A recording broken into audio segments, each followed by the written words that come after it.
Good morning, everyone. Thank you for joining us today for our Texas covered panel addressing whole person health before, during, and after a pandemic.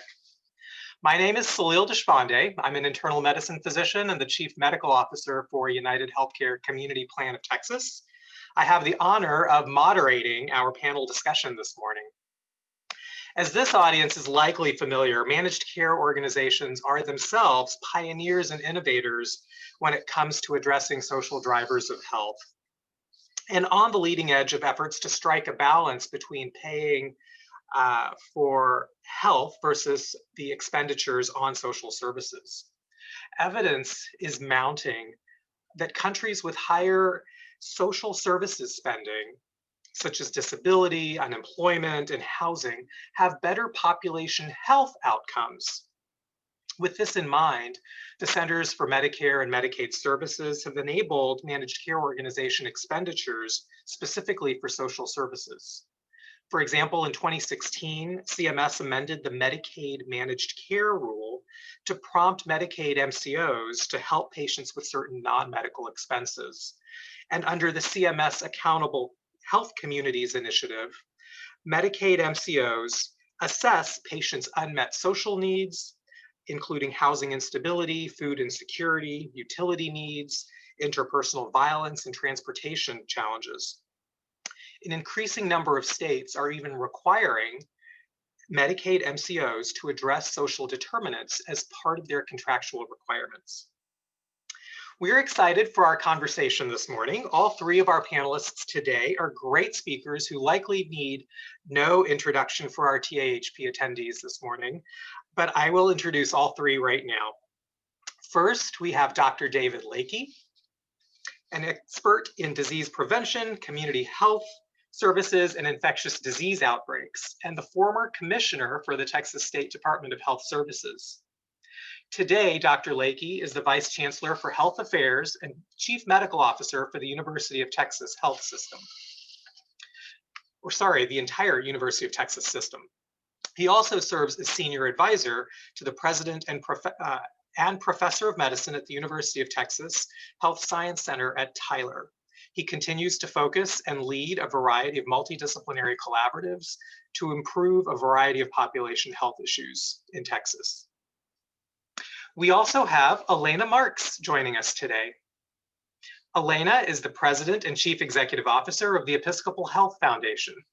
She's also non-resident fellow in health policy at Rice University's Baker Institute for Public Policy, where her work focuses on health reform and access to care for low-income and underinsured populations.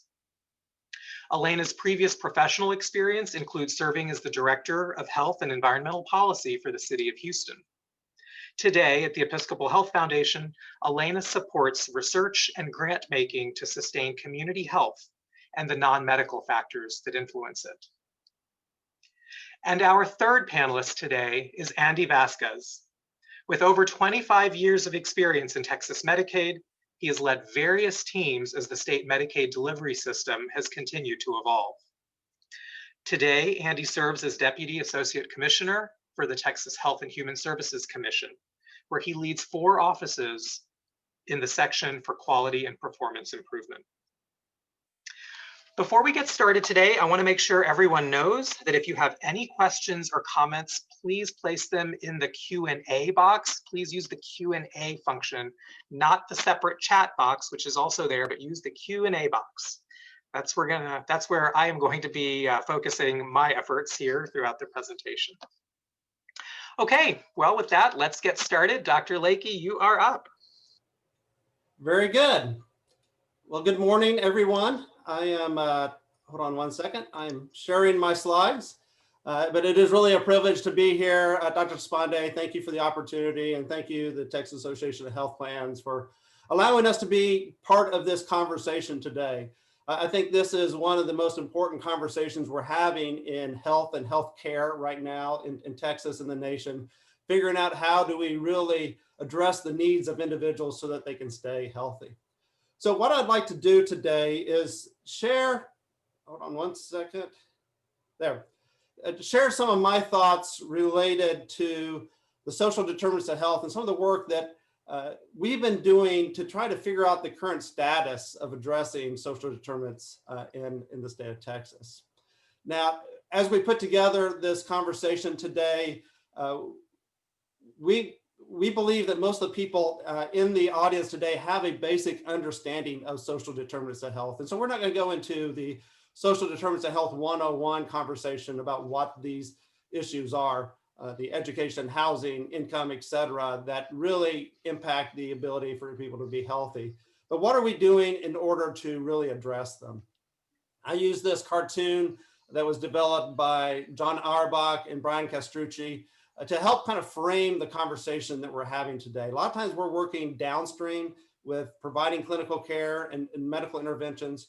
The conversation today, I think, is really in that midstream area of addressing social needs. How are you screening, and not only screening, but addressing these issues, which again, takes a different strategy than just providing the medical care for individuals.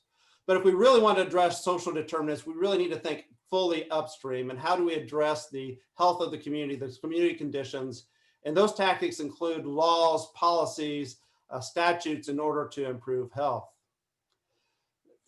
Let's start off this conversation with a slide from the National Academies of Science. When they looked at what are health systems doing to address social determinants, they categorized them into 5 basic categories. And they use the example of food insecurity as an example of how we can think through these 5 areas and these 5 activities.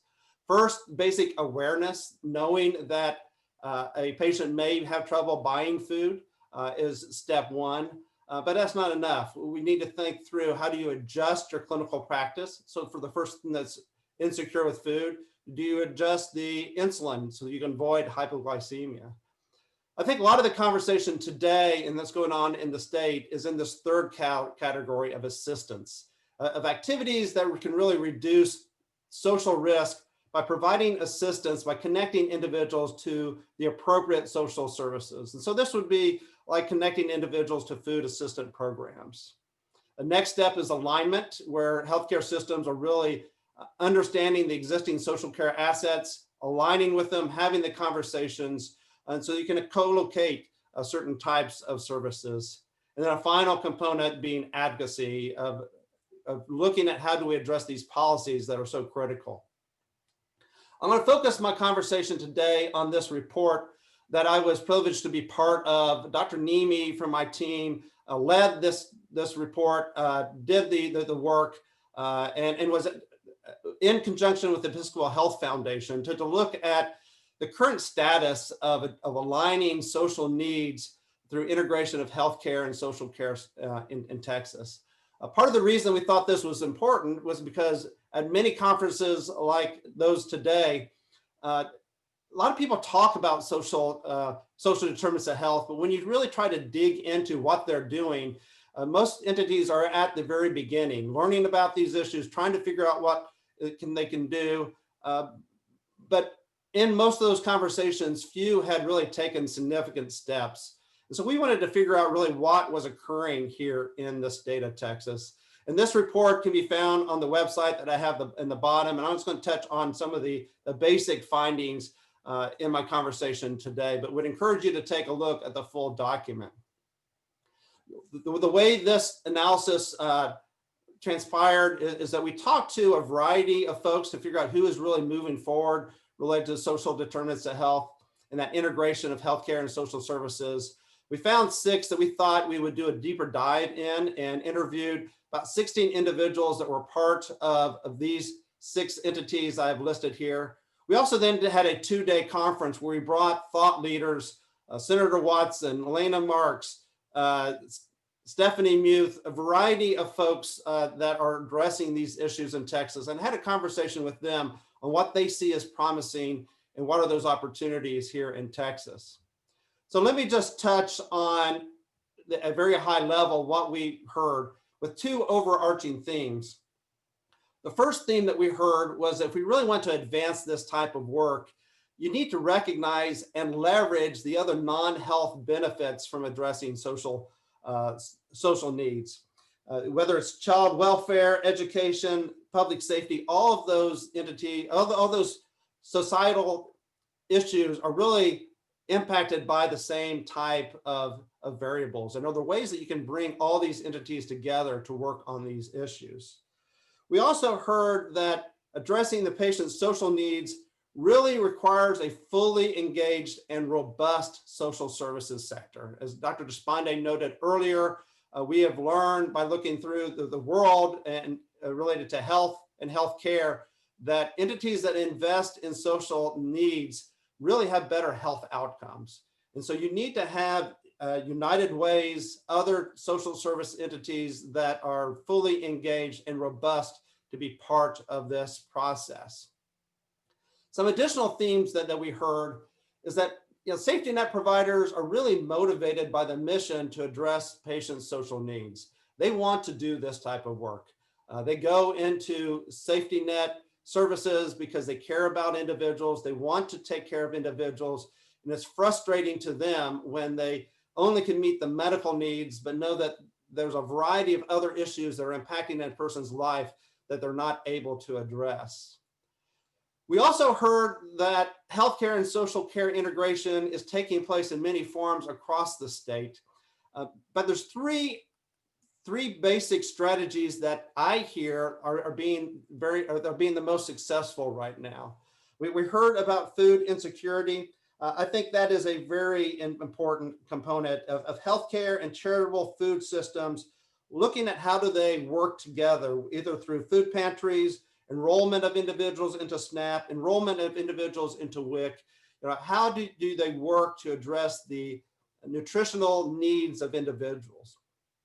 We also heard there's promising work related to asthma, home remediation to address asthma triggers. So if you can address the issues in a person's house, in a child's house, you can prevent that child from going to the emergency room. And so how can we address those type of issues to upfront address the allergens that a child is seeing?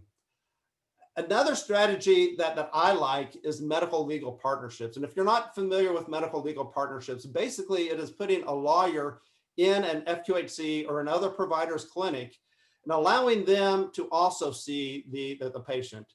By doing so, they can address things like evictions or child support or a variety of other legal issues that the physician may not be fully comfortable in addressing, but a good lawyer can help address, and by doing that, improve the income and the housing needs and a variety of other legal issues for the people that we're trying to serve.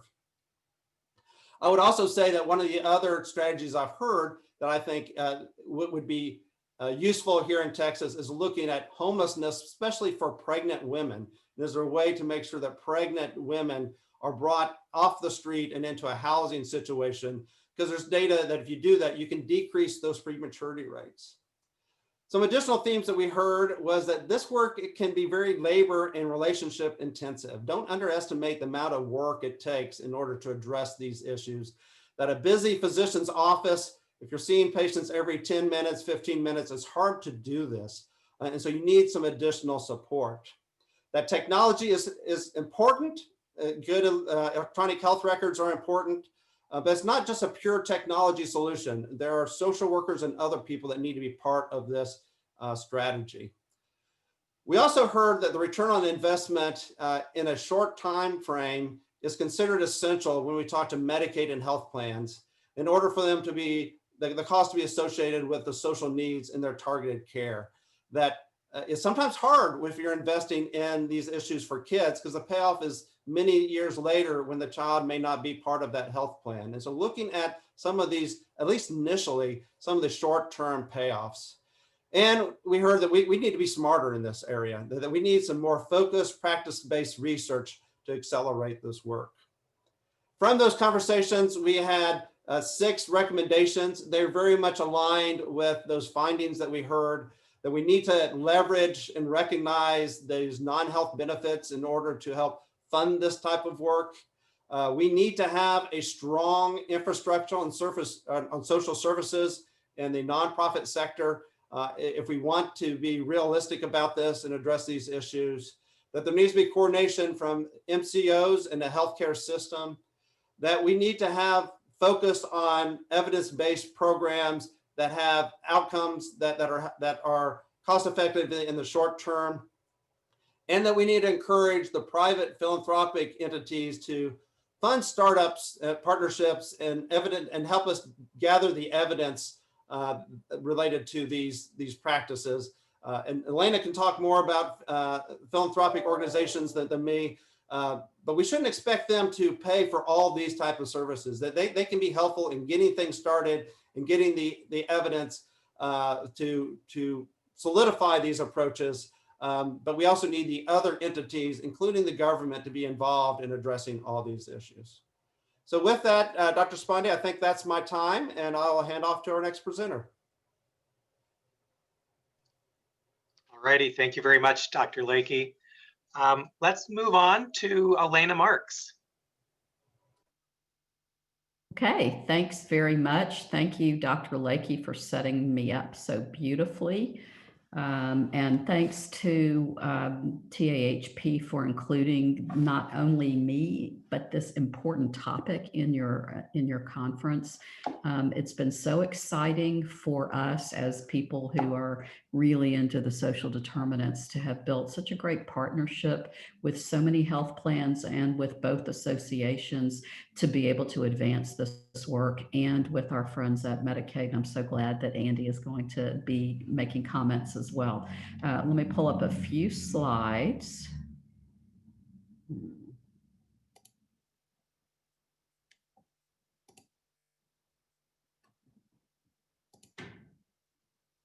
Okay. Just a little bit about who we are. We play in this space really uniquely because we're not a health plan, we're not a clinic, we're not a hospital system, we're not pharma, and our real mission is to improve the health and well-being of the people of Texas.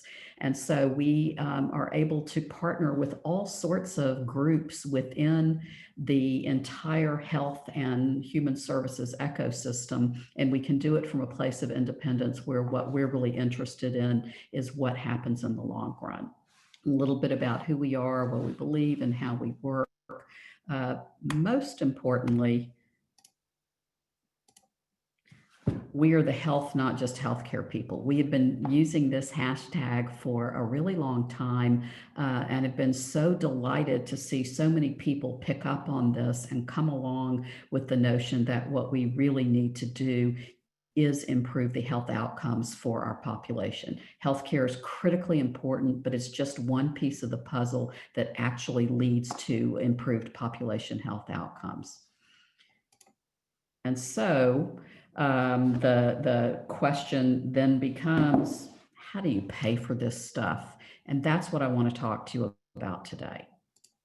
So I'm going to take you through 3 different models that are intended to be holistic, big picture, large scale, upstream ways of addressing and actually paying for interventions that are social determinants oriented and not just healthcare oriented, and also that are multi-sectoral. So the first one I want to address is the pay for success model.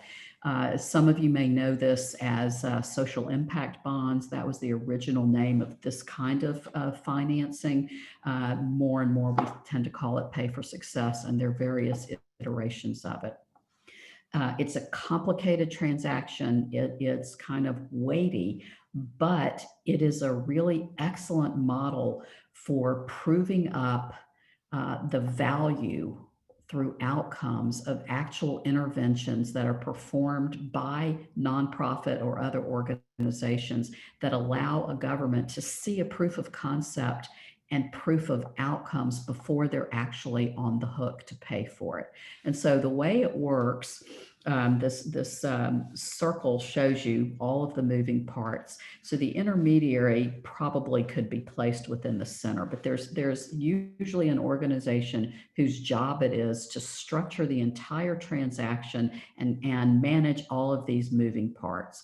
And what they do is they identify, first they start with a problem that needs to be solved, and then they'll identify social service providers who are able to do whatever it is. Let me use the example of home remediation and asthma as a good example. Although Dr. Deshpande could do this one a lot better than I can because he's actually doing the work. So first you decide that what you really want to do is improve the home conditions of people who have asthma triggers in their homes and are overutilizing healthcare services because they're getting triggered, and medication alone is not going to help that.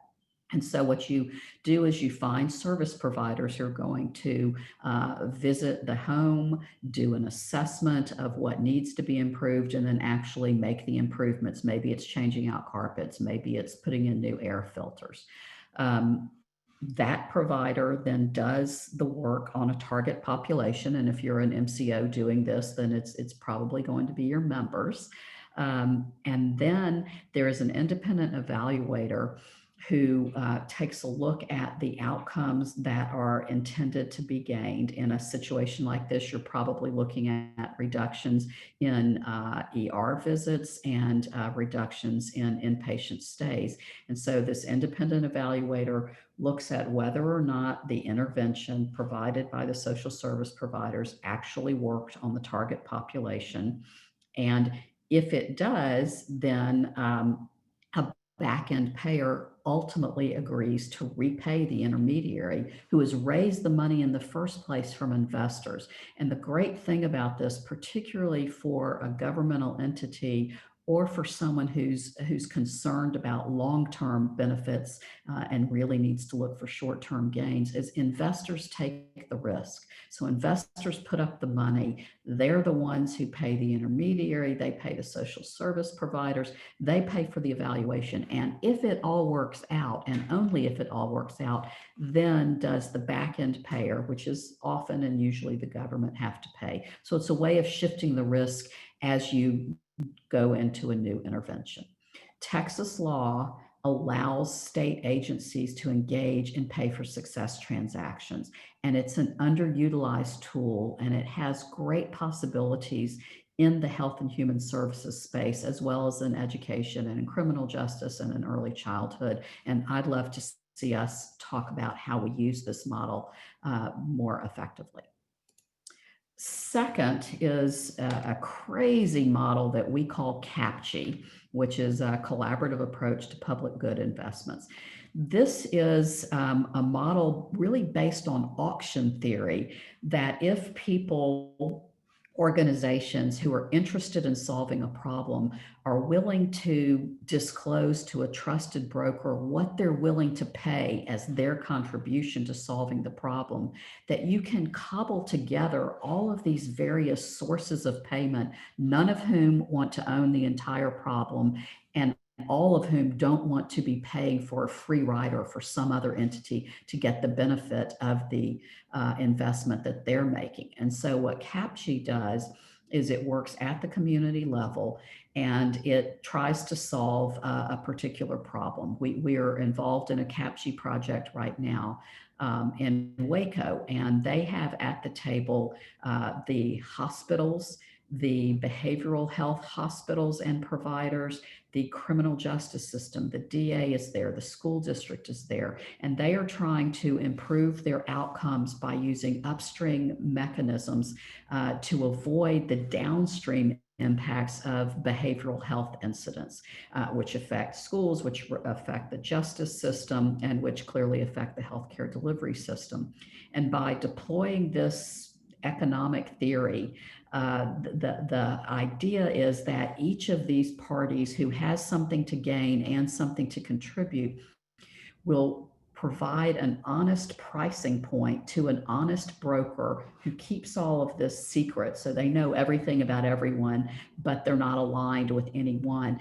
And by doing so, can cobble together a fair way of allocating the costs and the benefits over an entire community. It's a relatively new model. The Commonwealth Fund, a national philanthropy, has been funding a lot of the work. We have joined in with them to fund already the CAPCHE site in Waco, and we're working on a CAPCHE site within Austin as well. So stay tuned. This is a really interesting way to try to allocate costs across multiple payers who don't want to foot the bill for other people and shouldn't have to. Lastly, I want to tell you about the Accountable Communities for Health.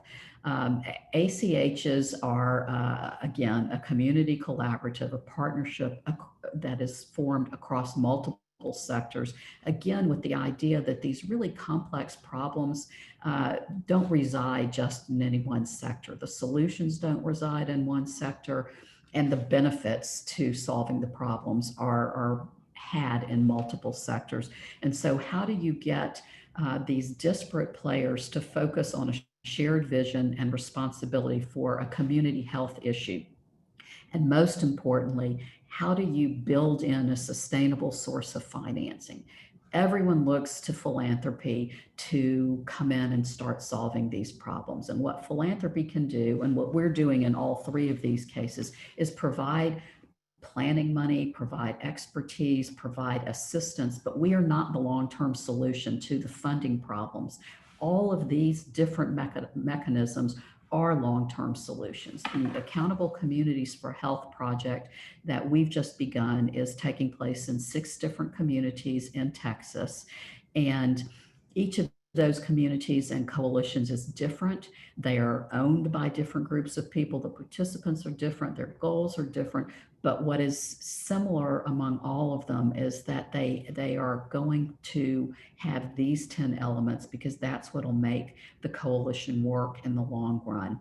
And the piece that we are most interested in is this bottom left column called sustainable funding. The idea being, whether you create a wellness trust, or whether you use a CAPCHE model, or whether you come up with a pay for success or some other kind of structure, that the multi-sector coalitions understand that over time there's got to be a sustainable funding source, and that it can't be grants, because everything that is grant-based eventually goes away unless sustainable funding is built in. So I'm going to stop there, and I look forward to the conversation about how we can use some of these interesting financing mechanisms in Texas. Thanks. Thank you very much, Elena. Let me just pause for a second here and remind everyone, if you have a question, please go ahead and put that into the Q&A box, so that after our third panelist, we can proceed with some Q&A. All right, with that, Mr. Andy Vasquez.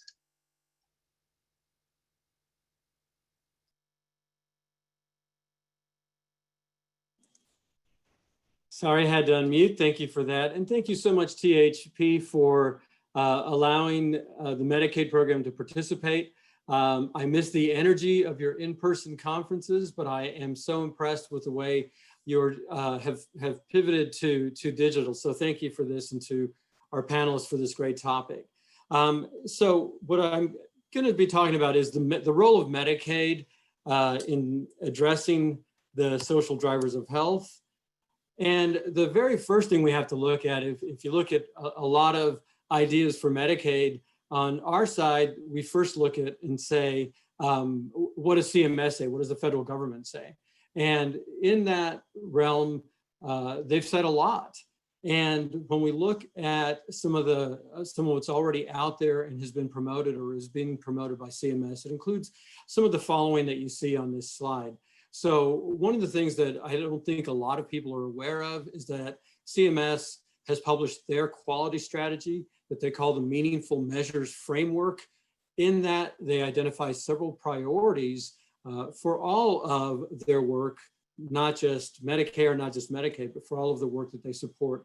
And one of the priorities is to work with communities to promote best practices of healthy living.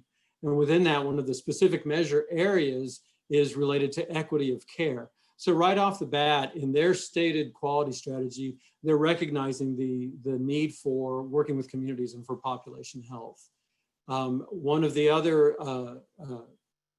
programs is one that you just heard Elena talking about, which is the Accountable Health Communities or Accountable Communities of Health. And they sponsored several of those programs. And we're going to talk about that a little bit further when we talk about what HHSC, what Texas is doing specifically. But those were set up to address the gap between clinical care and community services in the healthcare delivery system.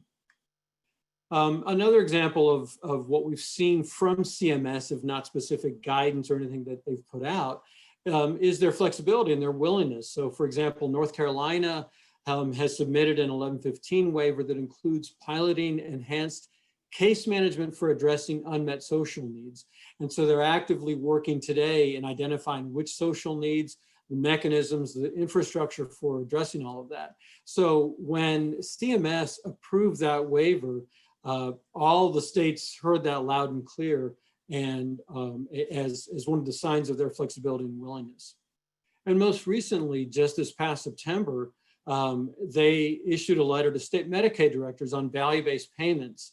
And quite a lot in there. I encourage you to review that. But one of the things they talked about when explaining some of the models of value-based payment that they support, they use an example from the total cost of care model that includes rewarding providers for making investments to benefit population health that otherwise may have been outside of their normal scope of activities.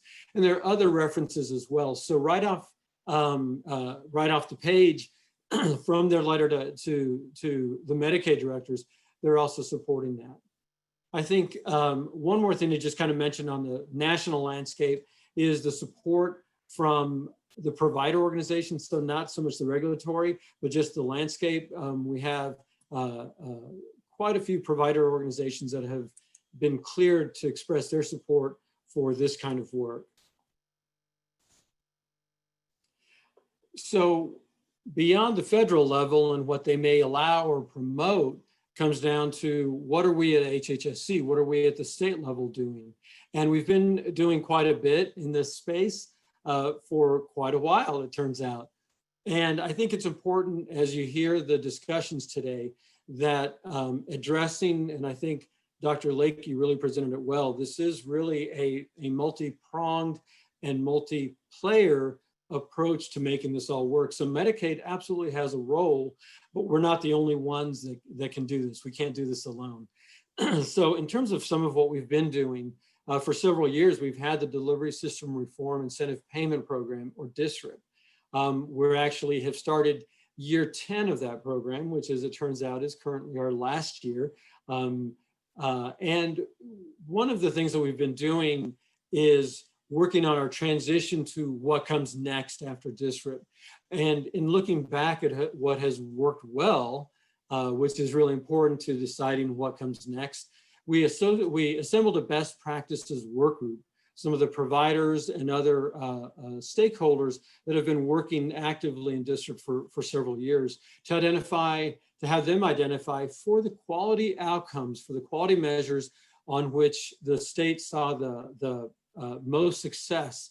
What were some of the practices that you implemented in order to achieve that success? What were the core activities that you performed? And at least 41 of those core activities were directly related to addressing social drivers of health.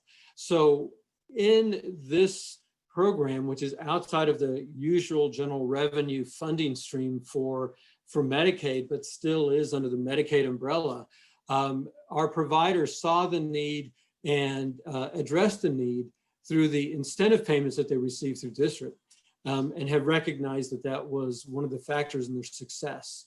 In addition to this, we're going to talk in just a bit about our transition and specific work we're doing in our transition around what is milestone 8.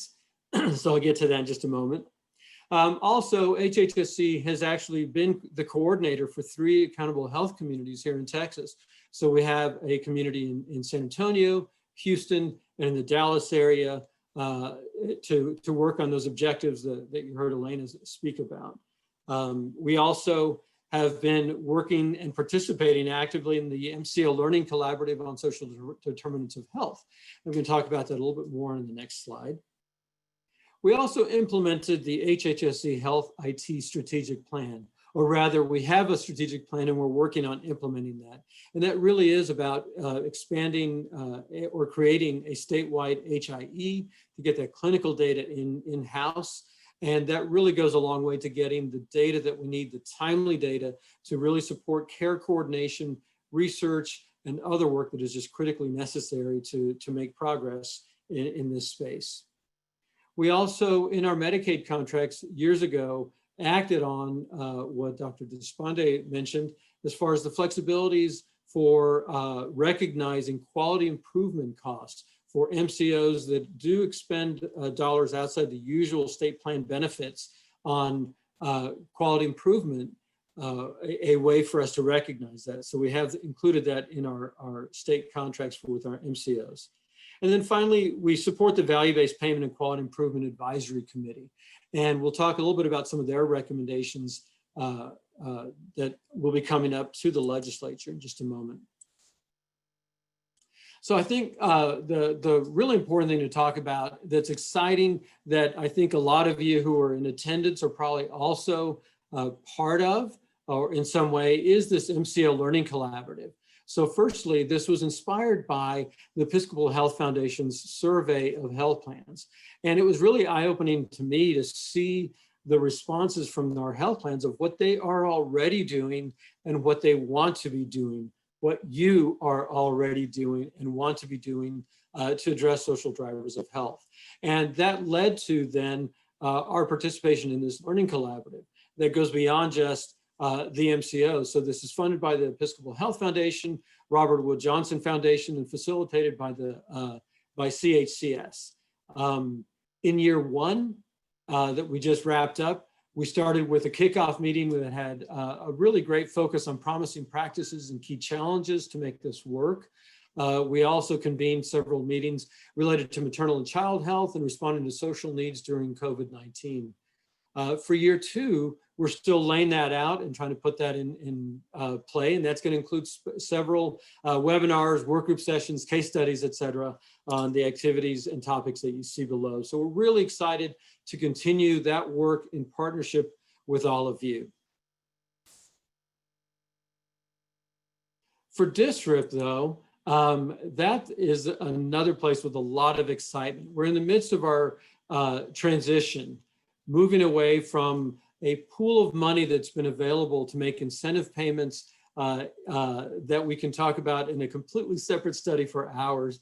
But I want to talk about milestone 8. So what you see as a slide here is all of the milestones in our district transition plan, and you see highlighted the one in March 2021, which I'll talk about here. Milestone 8 is specifically related to assessing the social factors correlated with Texas Medicaid health outcomes. We have a deliverable due to CMS by March 2021. The objective is to assess which social factors may be correlated with Texas Medicaid health outcomes. How do you do that? So firstly, we are engaged in several studies that we're working on with our partners, the External Quality Review Organization, ICHIP, that we have, certainly our own staff, and other entities that are helping us develop the data and the research to find out where some of our gaps are. But then we've also assembled, again, with the help of EHF and CHCS, a panel of national experts who are already doing some of this work. So we do have a series of meetings to learn from other experts in the Medicaid space from across the country. And so together, what we are planning to put together is a deliverable to CMS that identifies what the gaps are and some opportunities for working on through those gaps. And then finally, I'm going to let you read this slide on your own. We have our Value-Based Payment and Quality Improvement Advisory Committee. They will be publishing their list of recommendations to the legislature. And one of those is related to MCO activities to address social drivers of health, specifically some of the items that you see listed here. So to continue, really, what are the challenges that we face? And we're just about out of time, so I'm going to let you see this slide here and see the areas that, in addition to the general areas of work, some of the specific issues that we recognize that need to be addressed in order to achieve success with Medicaid's role in driving these changes. I've listed some of those for you here. And I'm going to turn this back over to Dr. Deshpande. Thank you so much. Thank you very much, Andy. Let's see. So we have just a couple of minutes before we have to close, but we do have some time for Q&A. I think we don't have a whole lot of questions here. Does anyone have any questions? If you have a question, go ahead and type it into the Q&A box right now. And you know what? Actually, there is a question here that appears to have been answered, but maybe we can get just a little bit more information around that. I think it was directed to Andy around the Accountable Health Community Project in Houston. Elena did type out the name of the PI on this grant-funded Accountable Health Community. Andy, can you tell us a little bit more about what that project actually is in the Houston area? Or I'm Elena, sorry, whoever may know a little bit more about it. I don't have the details on that project, but I can certainly share that afterwards as part of the follow-up materials. Okay.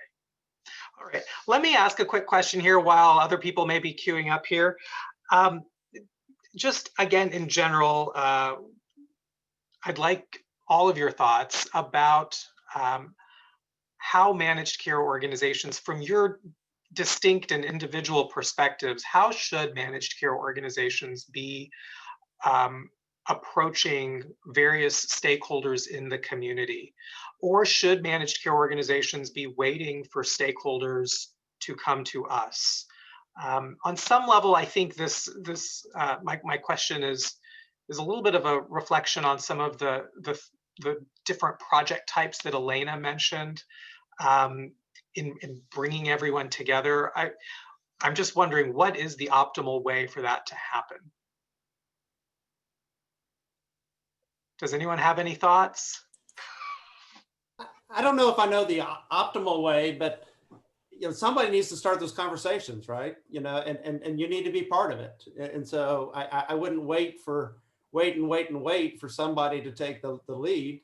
A lot of health improvement and things are based on relationships and talking to folks and trying to get some momentum. And so I would encourage folks to talk to the United Way or to other social services and your providers and figure out if there's the food banks and figure out if there's something you can do together to move forward.